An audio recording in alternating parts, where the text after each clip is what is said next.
Hi everyone, welcome to unique football update. তো তোমরা সবাই জানো আজকে মোহনবাগান সুপার জায়েন্টের ম্যাচ ছিল ডুরান্ড কাপ 2026-এ, যেখানে মুখোমুখি হয় মোহনবাগান সুপার জায়েন্ট ও সিআইএসএফ প্রোটেক্টার্স। তো তোমরা জানো মোহনবাগান প্রথমার্ধে 4-0 গোলের ব্যবধানে এগিয়ে যায়। তো আজকে মোহনবাগান কোচ প্যানোস 4-4-2 ফরমেশন দল নামায়, যেখানে ফার্স্ট 11-এ গোলকিপার শাহিদ জাহিদ, যেটা আমি বলেছিলাম, ও 4 ডিফেন্ডার মেহতাব, আলবার্তো, অভিষেক টেকচাম ও সুভাশিস বোস। আর 4 defender defensive midfielder Deepak Tangri, Anirudh Thapa, Drazic ও লিস্টন কুলাসো। আর দুটো ফরওয়ার্ড মনবীর সিং ও সাহাল আব্দুল সামাদ। তো তোমরা জানো প্রথমার্ধে মোহনবাগান অনবদ্য খেলে 4-0 গোলে এগিয়ে যায়, যেখানে প্রথম গোলটি আসে সাহাল আব্দুল সামাদের পা থেকে।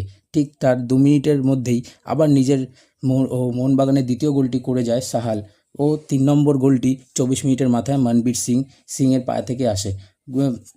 তো এরপরে 4 নম্বর গোলটি আবার নিজের দক্ষতায় 2 ডিফেন্ডারকে ইনস্টেপ আউটস্টেপ করে গোলকিপারকে ভেলকি দেখিয়ে নিজের 3 নম্বর গোলটি ও মোহনবাগানের 4 নম্বর গোলটি তুলে নেয় সাহাল আব্দুল সামাদ। প্রথমার্ধে মোহনবাগান 4-0 গোলে এগিয়ে যায়, যেখানে সবাই ভালো খেলেছে, তবে লিস্টন কিন্তু ফার্স্ট হাফে নিজেকে মেলে ধরতে পারেনি। তো এরপর শুরু হয় দ্বিতীয়ার্ধ, যেখানে মোহনবাগান কোচ বড় পরিবর্তন করে দলে সুভাশিস বোস, অনিরুদ্ধ থাপা ও আলবার্তো রড্রিগেস ও দ্রাজিজকে সাবস্টিটিউট করে আশিস রায়, কিয়ান নাসরি, অ্যালেক্স সাজি, অভিষেক সূর্যবংশীকে নামায়। এছাড়া 48 মিনিটে মোহনবাগান কোচ প্যানোস তিনি বেঞ্চের প্লেয়ারদের খেলার সুযোগ করে দেয়। 62 মিনিটের মাথায় মনবীরকে তুলে জেমি ম্যাকলারেনকে নামায় এবং 5 মিনিটের মধ্যেই জেমি ম্যাকলারেন তার জাত চিনিয়ে দেয়। জেমি ম্যাকলারেন গোল করে যায় তার প্রথম গোল। এরপর 73 মিনিটের মাথায় অভিষেক টেকচাম অসাধারণ কাল করে নিজের ও মোহনবাগানের গোল তুলে নেয়। এই ম্যাচে মোহনবাগান 6-0 গোলে জয়লাভ করে এবং সাহাল হ্যাট্রিক করে।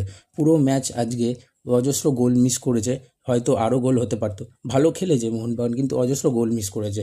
লিস্টন কুলাসও তো আজকে পুরো অফ কালার দেখা গেছে, কোনো ফর্মেই নেই। হতে পারে প্লেয়ারদের দিন খারাপ যায়। তো দেখা যাবে পরের ভিডিওতে।